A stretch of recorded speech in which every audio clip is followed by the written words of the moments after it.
Hello students, welcome to Patel classes. तो कैसे हो आप लोग? चलिए, हमने पिछली क्लास में बायोलॉजी के कुछ बेसिक्स के बारे में कुछ पढ़ा था, उसी को आज हम आगे कैरी करेंगे। तो हमने पिछली क्लास में कुछ रिवीजन कर लेते हैं। हमने पिछली क्लास में पढ़ा था कि बायोलॉजी बायोलॉजी को डिवाइड करते हैं दो पार्ट्स में। एक होता है जूलॉजी और दूसरा होता है botany. Zoology study of animals को बोला जाता है और बॉटनी स्टडी ऑफ प्लांट्स को बोला जाता है। Father of biology and father of zoology दोनों एरिस्टोटल हैं और फादर ऑफ बॉटनी जो है थियोफ्रास्टस हैं। एरिस्टोटल और थियोफ्रास्टस के बीच का जो रिलेशन था वो टीचर और स्टूडेंट का था। मीन्स एरिस्टोटल टीचर थे और थियोफ्रास्टस जो थे एक स्टूडेंट थे उनके। ओके, तो हम आगे अब इससे आगे हम पढ़ते हैं। एरिस्टोटल ने एक बुक लिखी थी जिसका नाम है हिस्टोरिया एनिमेलियम। इस बुक में उन्होंने एनिमल्स के बारे में डिस्क्राइब किया है। ओके, और थियोफ्रास्टस ने एक बुक लिखी थी जिसका नाम है हिस्टोरिया प्लांटेरम। ओके, इस बुक में इन्होंने 480 प्लांट्स के बारे में डिस्क्राइब किया है। मीन्स ही describe about 500 plants which have medicinal value and use as a food. Means कि उसके मेडिसिनल 480 प्लांट मतलब लगभग 500 प्लांट्स के जो मेडिसिनल वैल्यू क्या क्या है, वो कौन कौन से मेडिसिन के रूप में यूज हो सकता है और उसे हम कैसे फूड के रूप में यूज करते हैं। ओके, तो ये जो थियोफ्रास्टस जो हमारे साइंटिस्ट थे उन्होंने तो हमारे थियोफ्रास्टस ने जो बुक लिखी थी हिस्टोरिया प्लांटेरम, वो बॉटनी के फील्ड में सबसे पुरानी बुक है हिस्टोरिया प्लांटेरम। ओके, तो थियोफ्रास्टस जो है वो एक्चुअली में क्या बोला जाता है, बॉटनी जो है एक्चुअली में study of all autotrophs and heterotrophic plants हैं। मीन्स जैसे फंजाई हो गया हेटेरोट्रॉपिक प्लांट्स। एक्चुअली में बॉटनी इसे ऐसे भी बोल सकते हैं, ऐसे भी डिफाइन कर सकते हैं। ओके, बट बेटर वे वही है। तो चलिए आगे हम पढ़ते हैं। एक्चुअली में biology is the science of exception. Means biology में आपको इतने एक्सेप्शन पढ़ने को मिलेंगे, मतलब हर एक चीज़ में एक्सेप्शन।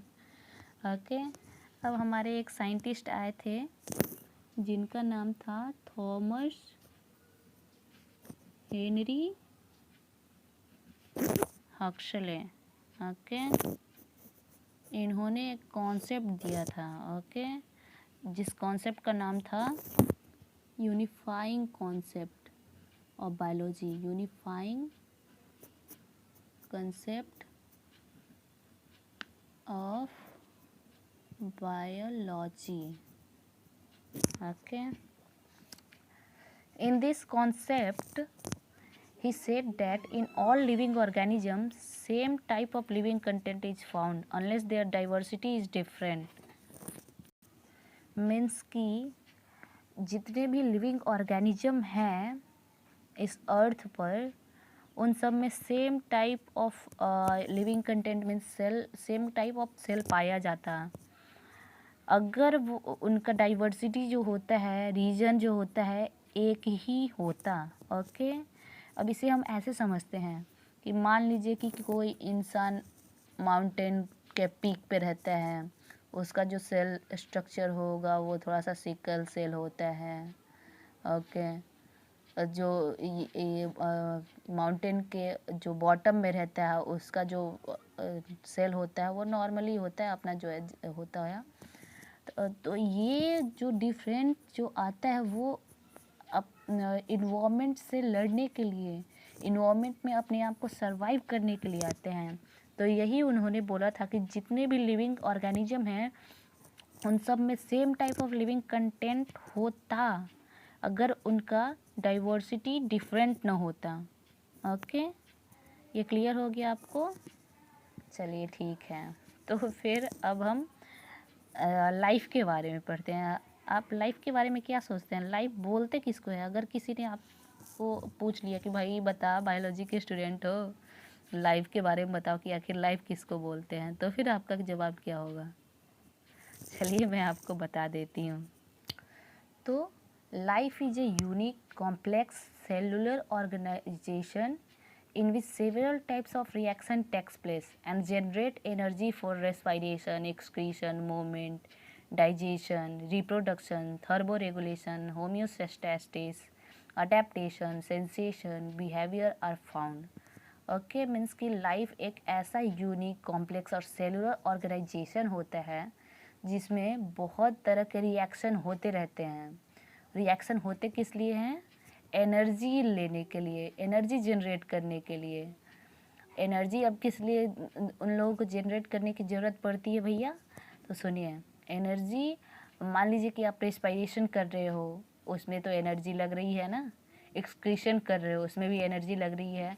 तो मीन जितने भी हमारे केमिकल रिएक्शन जो होते हैं वो हमारे बॉडी को फंक्शन करने के लिए होते हैं, और बॉडी फंक्शन तभी होगा जब हमारे पास एनर्जी होगी।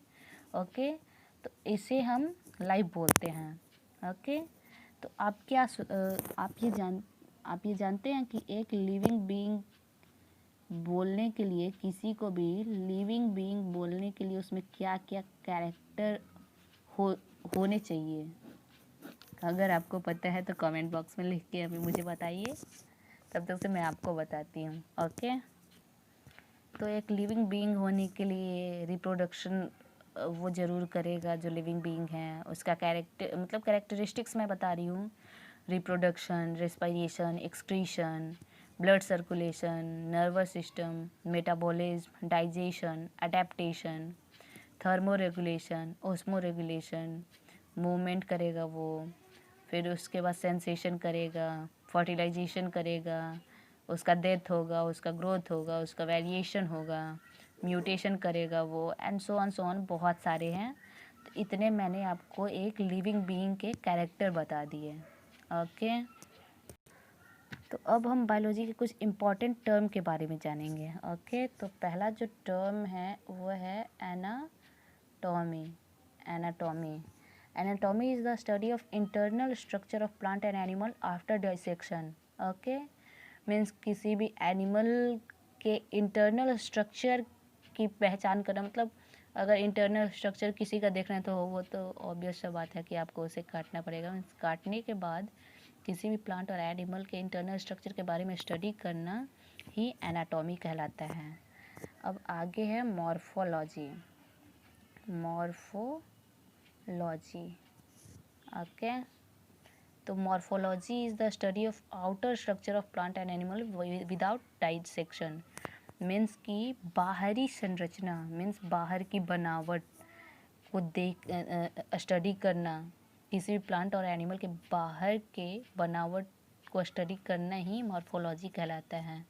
मैं आपको यहाँ पर एक बात बता दूँ कि जो थियोफ्रास्टस जो हमारे साइंटिस्ट थे, जो फादर ऑफ बॉटनी हैं, उन्होंने मॉर्फोलॉजिकल कैरेक्टर को ही लिया था प्लांट्स को मतलब क्लासिफिकेशन करने के लिए।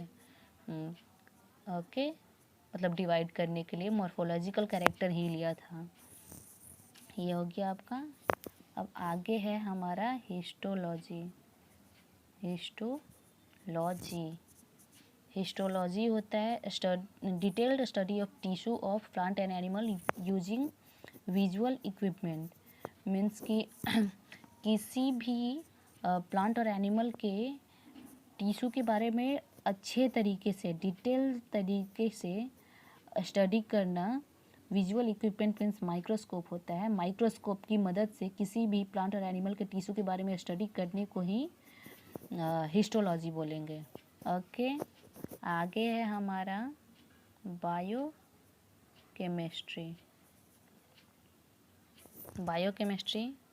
Okay, a study of chemistry of living matter in relation to life activities, that is chemical composition, nature, mode of formation, functioning. Okay, तो बायोकेमिस्ट्री होता है कि किसी भी लिविंग मैटर के लाइफ एक्टिविटीज़ के साथ जो रिलेशन होता है उसके केमिस्ट्री के बारे में पढ़ना, जैसे कि वो केमिकल कॉम्पोजिशन, जैसे कि हो गया उसके केमिकल कॉम्पोजिशन के बारे में पढ़ना, नेचर के बारे में, उसका नेचर क्या है, मोड ऑफ फॉर्मेशन क्या है, वो कैसे बनता है, वो कैसे फंक्शन करता है। मीन्स कि किसी भी ये लिविंग मैटर के केमिस्ट्री के बारे में पढ़ना। ओके, हो गया। अब आगे हम पढ़ेंगे साइटोलॉजी के बारे में। ये सारे इम्पोर्टेंट टर्म हैं, ये अच्छे से याद कर लीजिएगा। बायोलॉजी के हर एक ये टर्म बहुत इम्पोर्टेंट है, आपको हमेशा ये काम देंगे, चाहे आप 10 में हो, 12 में हो, कहीं भी हो, बीएससी में हो, कहीं भी हो, सब में ये टर्म आपको मिलेंगे। तो साइटोलॉजी के बारे में मैं बोल रही थी। Cytology is the study of structure and function of cell and their organelles. Means कि सेल और उसके ऑर्गेनल्स के बारे सेल और ऑर्गेनल्स के स्ट्रक्चर और फंक्शन के बारे में स्टडी करना ही साइटोलॉजी बोला जाता है। अब आगे हैं cell biology. Cell biology, okay. तो cell biology is the study of chemical composition of a cell. किसी भी सेल के केमिकल कंपोजिशन के बारे में स्टडी करना ही सेल बायोलॉजी बोलते हैं।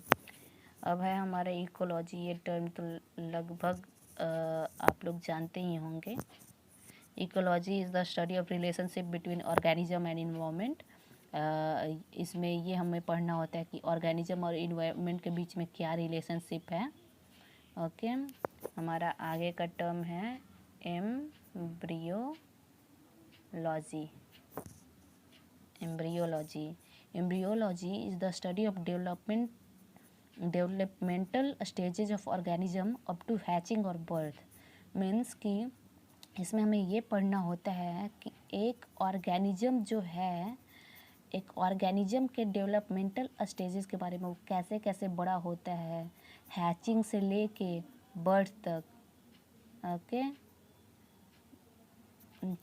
मीन्स कि हैचिंग तक किसी भी डेवलपमेंटल स्टेजेज होता है किसी भी ऑर्गेनिज्म का, उसके बर्थ तक जो जो भी प्रोसेस होता है, जो जो भी डेवलपमेंट होता है, वैसे पढ़ना है। जैसे अगर ह्यूमन बीइंग का बात देखें तो सबसे पहले एक सेल बनता है, फिर हार्ट बनता है, फिर धीरे धीरे धीरे हाथ उगते हैं, पैर उगते हैं, ये होता है वो होता है। तो जब तक वो बच्चा बाहर नहीं निकल जाता, मीन्स वो होता है ना, बर्थ नहीं हो जाता, 9 महीने तक होता है जो, वो जब तक बाहर नहीं निकल जाता, वहाँ तक के जो प्रोसेस होता है उसको पढ़ना जो होता है एम्ब्रियोलॉजी होता है। ओके, अब आगे है एंडोक्रिनोलॉजी। क्या है?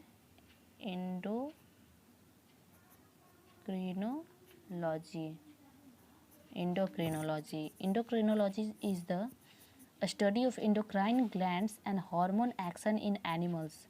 मीन्स कि एनिमल्स में endocrine glands और हार्मोन कैसे एक्ट करते हैं उसके बारे में पढ़ना है हमें एंडोक्रिनोलॉजी में।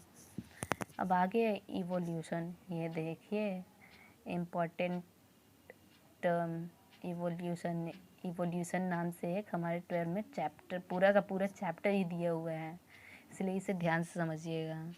Evolution is the study of origin of life and the gradual differentiation और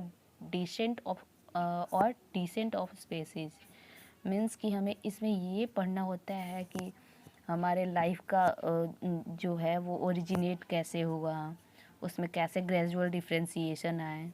मैं आपको एक स्टोरी सुनाती हूँ। ओके, अब वो ध्यान में आ गया, मैं आपको सुनाती हूँ इवोल्यूशन के बारे में। अब जैसे मैंने बोला origin of life, origin of life में क्या होता है, हमारा कैसे इस लाइफ का ओरिजिनेशन हुआ। ओके, तो सबसे पहले बोला जाता है, अब ये उसमें सबसे पहले देखा जाएगा कि एक सेल कैसे आया, उस सेल को उससे भी पहले ये देखा जाएगा कि एक सेल को बनने के लिए मटेरियल्स कहाँ से आई है। वो तो हमारे साइंटिस्ट लोगों का कहना है कि इवोल्यूशन के बारे में कि सबसे पहले वाटर में ऐसे कुछ कंटेंट आ गए होंगे जो एक सेल बनाने के लिए इम्पोर्टेंट होते हैं। ओके, तो वो सारे वाटर में आए, सब एक साथ मिले और एक सेल का फॉर्मेशन हो गया। जब सेल का फॉर्मेशन हुआ फिर कुछ आगे चेंजेज होते गए और वो डिवाइड करना स्टार्ट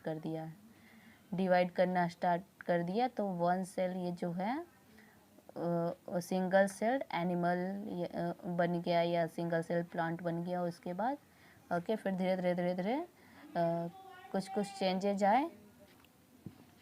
चेंजेज आए और उसने वो मछली बन गया, मतलब मछली का शेप ले लिया, ऐसे बोल सकते हैं, ऐसे मछली का शेप ले लिया। ओके तो ये मान लीजिए कि मछली बन गया। अब मछली जो होती है वो तो ऐसे ऐसे तैरती है, ऐसे ऐसे तैरती है। तैरते तैरते ये क्या हुई कि कभी कभी देखा है आपने, अगर गए होंगे तालाब वालाब में या कहीं भी, तो कभी कभी मछलियाँ ना ऐसे उछल के किनारे पे आ जाती हैं। तो कभी ऐसा हुआ होगा कि कोई मछली उछली होगी और वो किनारे पे आ गई होगी, तो मतलब बहुत सारी मछलियाँ आ गई होंगी। तो उसमें से कुछ सर्वाइव की और कुछ नहीं सर्वाइव की। किसी ने अपने आप को सर्वाइव करने के लिए ऐसे डेवलपमेंट कर लिए होंगे, ऐसे चेंजेस कर लिए होंगे जिसकी वजह से वो फिर मतलब यहाँ ऐसे मेंढक बन गई। जैसे कि उछलते हैं ना, ऐसे मेंढक उछलते हैं। तो मान लीजिए कि वो मेंढक बन गई मछलियाँ, उसके पैर निकलने लगे ऐसे। फिर उसके बाद वो ऐसे चल के ऐसे प्रॉब्लम होता है ना उछल के चलने में तो ऐसे कुछ चेंजेज हो गए होंगे उसके पैर सब तरफ से निकलने लगे होंगे, तो वो रेप्टाइल बन गए ओके। तो अब रेंग के चलने, तो अब धीरे धीरे उसने उठना स्टार्ट किया कि चलो यार बहुत रेंग लिए, चलो उठते हैं अब। तो उसने उठना स्टार्ट किया, तो फिर वो धीरे धीरे ह्यूमन बन गए। ओके धीरे धीरे ह्यूमन बन गए। तो ऐसे हुआ एक्चुअली में हमारा ये इवोल्यूशन। ओके यहाँ सेल से लेके और हमारे ह्यूमन बनने तक का सफ़र ये है। ओके ये है इवोल्यूशन के अंदर। अब आगे हम आपको बताते हैं immunology. Immunology is the study of resistance of organism to infection. Okay अब मैं आपको जल्दी ऐसे ही बता देती हूँ। लिम्नोबायोलॉजी है। Limnobiology is the study of fresh water lakes ponds and streams. Palaeontology है, study of fossils and their distribution in time. Palaeozoology है, study of fossils animal. Physiology है, फिजियोलॉजी एक इम्पॉर्टेंट है। ओके इधर फिजियोलॉजी, ऐसे तो सब इम्पॉर्टेंट है लेकिन होता है ना कि उन सब में से इम्पॉर्टेंट कौन है। इम्पॉर्टेंट हो नहीं, अगर नहीं होता तो मैं पढ़ाती ही क्यों। तो physiology is the study of function of various parts with in the organism. Means कि किसी भी ऑर्गेनिज्म का वेरियस पार्ट्स कैसे फंक्शन करता है उसे फिजियोलॉजी बोलते हैं। Psychology is study of related areas of psychology and biology. Radiobiology is the study of effect of radio activity on life. Taxonomy, अब ये है आपको अभी हाल ही में पढ़ने को मिलेगा, taxonomy. Taxonomy is the study of classification of organism and their evolutionary relationship within other organism. Okay, तो एक्चुअली में हम टैक्सोनॉमी में ये पढ़ते हैं कि ऑर्गेनिज्म का क्लासिफिकेशन कैसे हुआ, उन सब के बीच में इवोल्यूशनरी रिलेशनशिप क्या है। जैसे मैंने यहाँ पर बताया था ना कि मछली से मेंढक, मेंढक से रेप्टाइल, रेप्टाइल से ह्यूमन, ये रिलेशनशिप के बारे में पढ़ना है कि अदर ऑर्गेनिज्म के साथ उसका क्या रिलेशनशिप था, इवोल्यूशनरी रिलेशनशिप क्या है। अब zoogeography is the study of the distribution of animal over the earth. Zoopathology, study of diseases of animal.